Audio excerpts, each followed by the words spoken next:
जय हिंद दोस्तों, मैं हूं कर्नल दानवीर और आप देख रहे हैं मेरा YouTube चैनल दानवीर सिंह। आज मैं आपसे इस खबर के ऊपर बात करूंगा जिसमें ये बताया गया है कि इंडिया अब रूस से क्रूड ऑयल खरीदेगा, तेल खरीदेगा।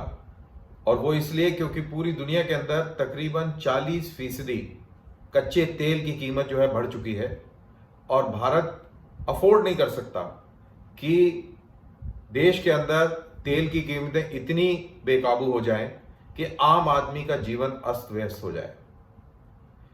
इसीलिए अभी रूस से बातें चल रही हैं कि हम उससे सस्ती दरों में जो उसने डिस्काउंट ऑफर किया है उसके ऊपर हम उस पर हम खरीदें। तो इससे अमेरिका के अंदर थोड़ी खलबली मची है। उनके न्यूयॉर्क टाइम्स, वॉशिंगटन पोस्ट और रॉयटर्स और AFP, यहाँ सब जगह पे ये खबर छपी है जिसके अंदर ये बोला गया है कि भारत जिसका 80% तेल आयात होता है और 2 से 3% इसके अंदर रूस का ऑयल होता है, अब इसको बढ़ाने की कवायद में है और इसके लिए बातचीत चल रही है। उधर US के सेनेट के अंदर काफ़ी सवाल उठे कि भारत हमारा दोस्त है, स्ट्रेटेजिक पार्टनर है, लेकिन हमारे साथ वो खड़ा नजर नहीं आ रहा जब बात यूक्रेन की हो रही है। और भारत ने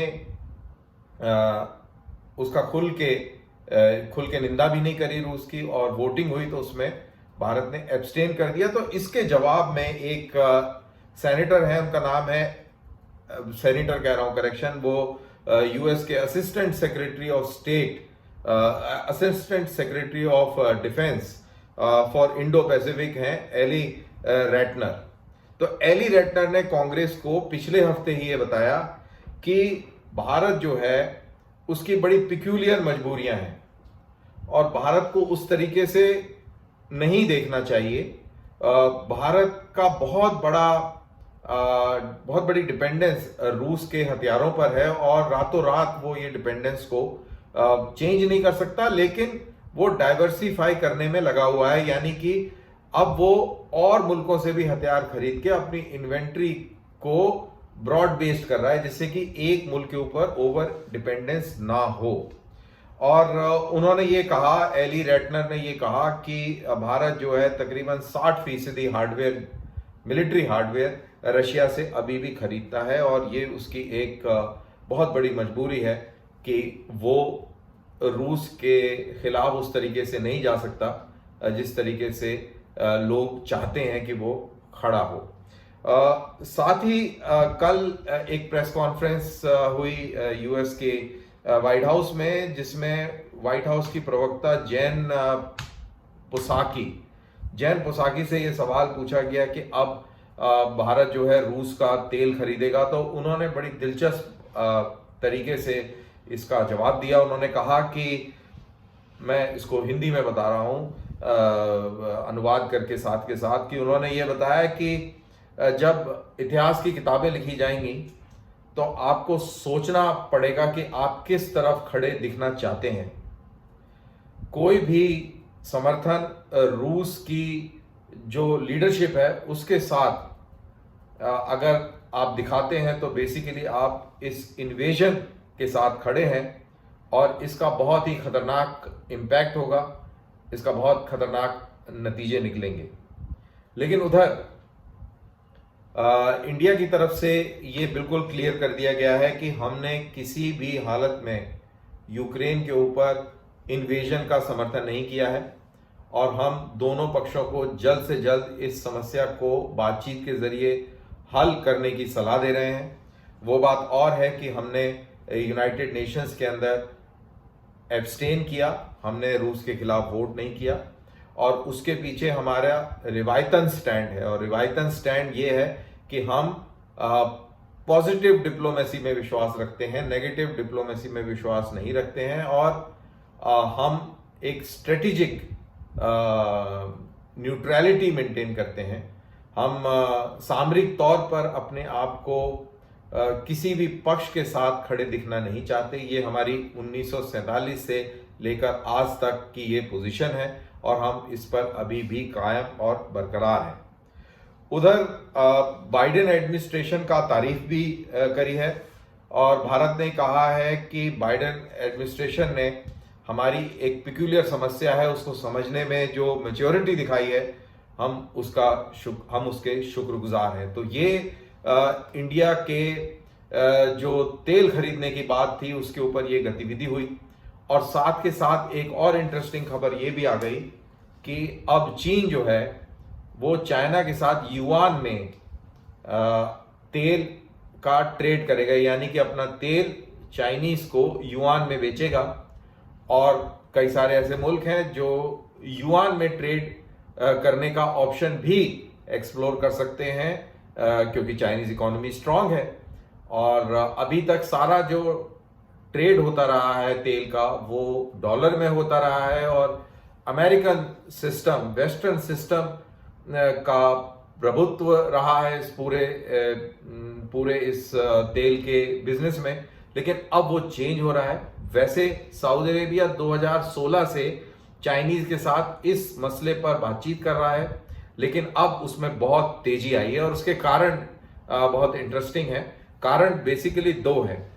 बाइडेन एडमिनिस्ट्रेशन ईरान के साथ में न्यूक्लियर डील पर एक नया समझौता करने के बिल्कुल कगार पर खड़ा हुआ है और ये इससे सऊदी अरेबिया और यूएई बहुत नाखुश हैं। सऊदी अरेबिया और यूएई ने ट्रंप का साथ दिया था क्योंकि वो ओबामा ने जो न्यूक्लियर डील साइन करी थी वो चाहते थे कि इसको खारिज किया जाए और ट्रंप ने उसको खारिज किया। अब बाइडेन एडमिनिस्ट्रेशन दोबारा उसको लेके हकीकत में लाना चाहते हैं और इससे सऊदी अरेबिया बहुत नाखुश है और वो थोड़ा परेशान भी है अपनी सिक्योरिटी को लेकर।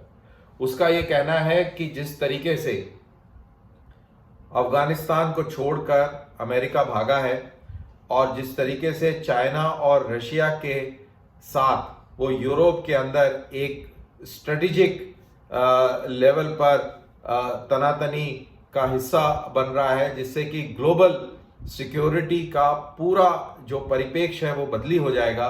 और ऐसा होने में मिडिल ईस्ट के अंदर खास तौर से सऊदी अरेबिया की सिक्योरिटी खतरे में पड़ सकती है और उसको बचाने के लिए, उसको साधने के लिए अब वो चाइना की तरफ रुख कर रहा है।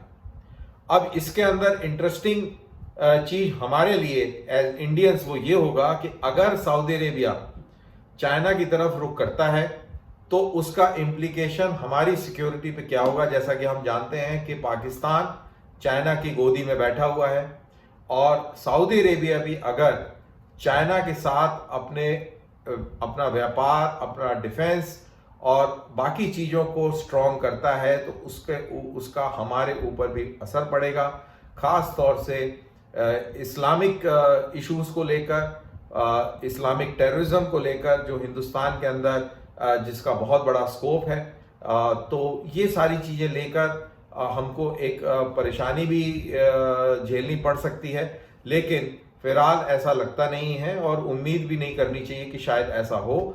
लेकिन सऊदी अरेबिया अपने ऑयल ट्रेड को और अपनी पूरी अर्थव्यवस्था को ब्रॉड बेस्ड करना चाहता है, वो डॉलर पर डिपेंडेंट नहीं रहना चाहता है।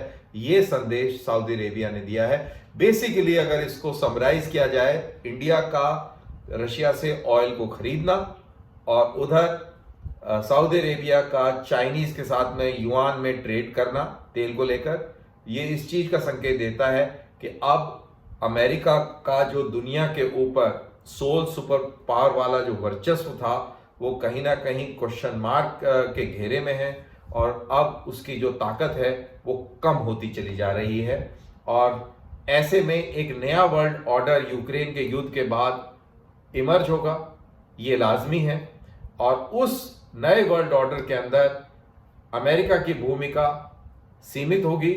कमजोर पड़ा है नेटो, कमजोर हुआ है अमेरिका, और ऐसी सिचुएशन में भारत जैसे मुल्क को, सऊदी अरेबिया जैसे मुल्क को और उधर ताइवान और जापान जैसे मुल्क को भी इस पर पुनर्विचार करना पड़ेगा।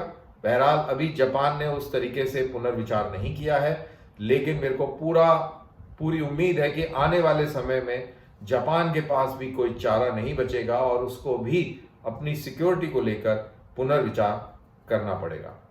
तो इसी के साथ मेरा ये वीडियो यहीं पर समाप्त होता है। अगले वीडियो का इंतजार कीजिए, किसी नए टॉपिक के साथ जल्द हाजिर होता हूं। जय हिंद।